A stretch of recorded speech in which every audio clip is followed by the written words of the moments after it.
Ladies and gentlemen, welcome to Opinion Machine, the show where we talk about all things gaming. My name is Killjoy, and today we're going to be taking another look at another controller for the Nintendo Switch. That controller is a rock, just hope you can see that, rock candy, and it is called the Blue Meringue. But this is a rock candy box. They look like this, different colours of them. They are just cheap wired controllers for the Switch. Here is the Blue Meringue one that I have. As you can see, it's a bit smaller than your average Pro controller. I'll show you a size comparison. Hopefully you guys can see that alright. This was an interesting impulse buy. This was £10 in the UK when I bought this. It turns out that Rock Candy seem to have licensed a bunch of Nintendo ones now. So you have like an Animal Crossing one, a Mario one, a Zelda one, and I think there might be one more where they have like Link on there or Mario and all that. So basically they've gone up in price. They're about £20 now for the licensed ones. But the basic version, which I have here, this is wired. It was about £10. As you know, I like my see-through controllers. I specifically went for blue. Big fan of the blue color. But this controller, for £10, what are you getting here? Because this, I'll be straight up front, this is a very basic controller. This is very cheap. But it's actually not that bad. It is smaller than your average controller, so if you've got big hands, you're probably not going to want to use this. But for something you want to travel with, it is definitely smaller than this. Like, it's going to fit better in it. It's not quite as weighty. In fact, this thing is very light. But let's talk about it. First things first. It looks nice, right? I'm not going to say it doesn't. I think this is a nice looking controller. What are the controls like? Well, the analog sticks are a little bit smaller. They're very fluid. They move very nicely. They've got a nice click to them. If you can hear that. Analog sticks are actually probably one of the best things about this controller. They feel really good. In comparison to this, they're a bit looser, maybe, but they don't travel. Unlike some of my other controllers I've got, they don't travel quite as much, but they feel nice to use. Very smooth. No issues with them. These feel really good. They are a bit smaller than I believe the Pro ones. You can see that. You see the size of that versus the size of those. Hopefully you can see that they're probably a bit smaller. But yeah, decent analog sticks for what's on here.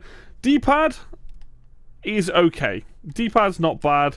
It's one of those ones that feels like it's quite easy to hit the wrong input. It's raised up. I don't know how easy that's going to be to see, but it is kind of raised up, and it's kind of like it does kind of dip in the middle. But if you were trying to input fighting game commands, that would be quite hard to do without potentially putting the wrong input, or maybe not quite hitting it correctly. So this is definitely better for like games that use different directions for it. So it's an okay D-pad. It's not great. It's not like this Pro Controller one that's very raised and it's a bit more stiff and it's very easy to put in commands on it. This isn't a perfect D-pad, but it's still, I think this D-pad here is better than the one that's on this controller specifically. Face buttons, actually pretty good. Go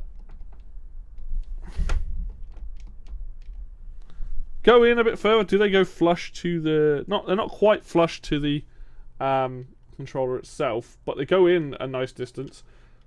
They feel good. I can't deny that. They actually feel good. So honestly, for a controller that's this price, to have the analog sticks and the face buttons, you know, that's pretty good. Triggers, these don't travel quite that far. They're very clicky. And they're comfortable, but I wish that they went in a bit further. Yeah, I'd say they're just a little bit stiffer than your Pro controller, these ones, but they're not the worst things in the world.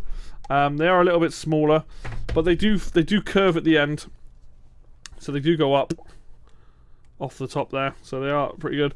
Bumpers, again, they're not the greatest bumpers in the world, but they're not uncomfortable either. They do sit, you know, they're very clicky. They're a decent size. Your fingers will fit nicely on them. They actually rest quite nicely on them. You can have them over the edge there.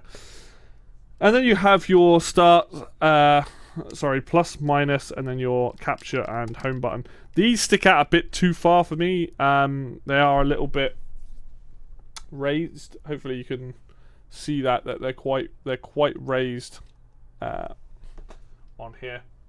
This might be quite hard to see, to be honest. Let's try and find a good angle for it. But yeah, they're quite raised. They're not going to get in the way or anything, but the square capture button is very obviously like a square button, whereas on the Pro Controller, I don't know if you're going to be able to see that, it's very flush to the screen. That's the one button that's actually the hardest one to hit, I would say. So yeah, they've kind of made these pop out, and they feel nice to run your fingers over, because it's very obvious to, you know, if you've got to hit plus or minus in the middle there, you're going to find it. Because it's PDP that makes this, again, they've swapped the home button and the capture button for the plus minus, so if you're used to the outer buttons being plus and minus, you might hit the wrong buttons. But the plus and minus ones here do stick out, and they are right next to each other, so it's quite good. It doesn't feel like you're going to hit any of those buttons. So if I'm using the Y button, it doesn't feel like I'm going to touch any of these, which is good.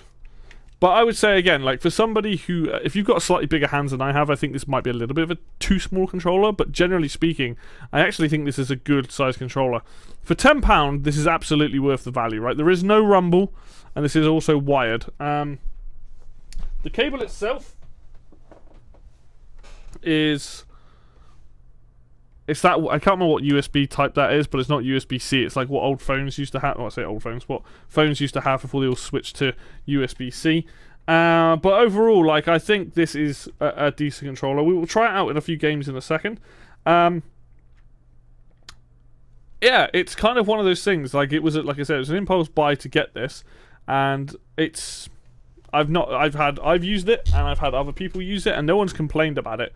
So, you know, for a £10 controller, and I have to say this, third-party controllers have gone a long way. Rock Candy, so PDP, PowerA, there's another company as well I'm blanking on the name of. Like, their controllers, generally speaking, have gotten better. PDP did the Afterglow controller that I did, so, you know, that's why those buttons are the layout's the same as that. This is a much cheaper version than the Afterglow controller, but we'll get to like PowerA and so on down the line as well. But so far, PDP stuff has impressed me, and this is a fun controller. So let's test it out on a few games. Alright, so I'm going to test it out on Aqua Kitty. You may have seen I did a video on this recently. I'm going to test it out on this first. This is me using the analog stick at the moment. No issues. I can move around quite freely. Let's try the... Oh yeah, D-pad doesn't move in this. So this is a game that uses just the analog stick. Feels good to use, buttons feel comfortable. Like, this controller, surprisingly the size of it, or I like a bit of a bigger controller. This is a nice small controller, man. Like, it feels really good. There we go. No issues with this at all. I mean, I know this is a simple game, right? There's nothing too crazy going on here. I will test it with a D-pad on a SNES game, or a NES game in a minute. We'll see how we get on, do a test with that. Is it good for those classic games? But in terms of traveling and movement in this, I'm having no issues. This feels fine to play. There's nothing for me to blame on the controller. If I die or get hit by things, it's completely on me. You can see me moving the ship around. I'm having no issues doing up and down, left and right, and all that good stuff. It's good. Let's just take out this boss, and then we'll check out something else. Awesome. Okay, well let's check out a different game. All right, so let's give it the DK test. Let's see how the D-pad works. So we know the analog sticks seem pretty nice. Okay, am I gonna hit any bad?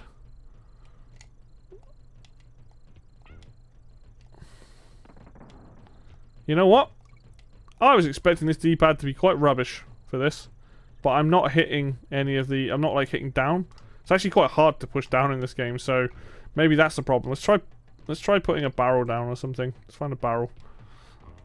And, but actually moving left and right... Oh, there you go. You see there was... Oops. You saw one input there where I ducked when I didn't want to. Oh, no, you can do it. So, maybe it's okay for this. Let's,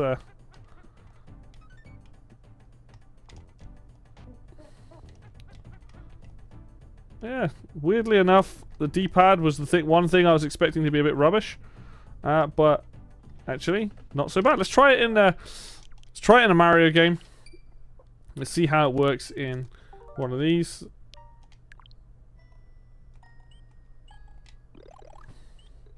And then we're going straight to Bowser's Castle, Mario Bros. 3, but still, let's see how we get on.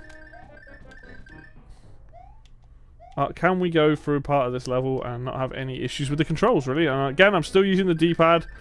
I just want to see how it feels and how it works. And the fact that I just got hit. No, the fact that I'm not struggling with inputs and things, like any mistakes I make are completely my own, like that. Let's just quickly try that one more time. But honestly, this feels like good, like way better than I expected it to be. Except that I just suck apparently. So yeah, honestly, D-pad. We're just playing some basic platforming. What have we got on here? We've got a Mario Brothers 1. Let's try Mario Brothers 1 with this to see how we get on with this. It dies straight away. Oh dear. But again, I'm not having any issues with this D-pad. I genuinely expected this to be much harder to use, but honestly, I feel like I'm completely in control.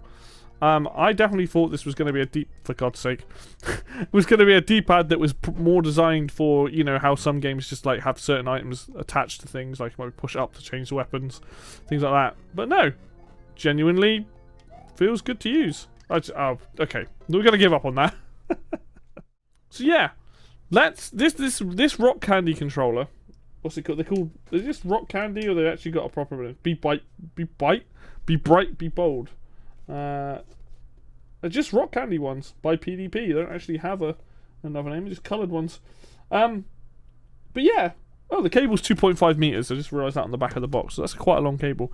But this rock candy controller, straight up, this is actually decent for the price. If you can find one of these for about £10, like I said, they've got the Nintendo ones now that are more expensive because they've got those Nintendo pictures, decals on them and stuff, and they are nice. But for £10, if you can find one of just the classic kind of blue, red, green, yellow, whatever they are, this is a fantastic second controller to have. Yes, it's got no bells and whistles to it. There is no rumble. There is no there's no HD rumble. There's probably no like amiibo support, nothing like that. You can't turn the console on with it either.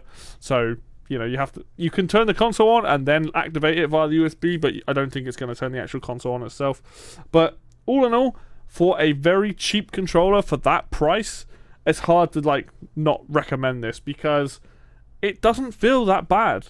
Like, yeah, it feels cheap, but it still has a certain amount of quality. These analog sticks are really good. These face buttons are really good. The issues come with the triggers and the back buttons where they're just clicky. There's not much travel to them. But this D-pad surprised me. I was able to, apart from being really bad and trying to do late levels in the Mario games, in Donkey Kong I had maybe one input which where it ducked. Other than that, it felt really fine.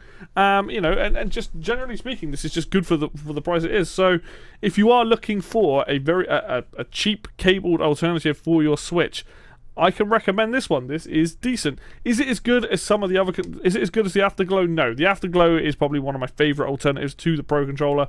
The 8-bit Do SN, whatever it's called, the PlayStation looking controller, also fantastic. Like really, I mean that's probably the best for like 2D platformers and stuff. But for a cheap controller at £10 in the UK, I don't know how much this would be anywhere else. It's hard to not recommend this. So there you go, Rock Candy PDP controller, definitely worth the money. Thank you very much for watching this video. As always, if you like the video, hit like. If you want to see more content like this, then hit subscribe. Links for Facebook and Twitter will be down below in the description as always. And until next video, I'll see you then.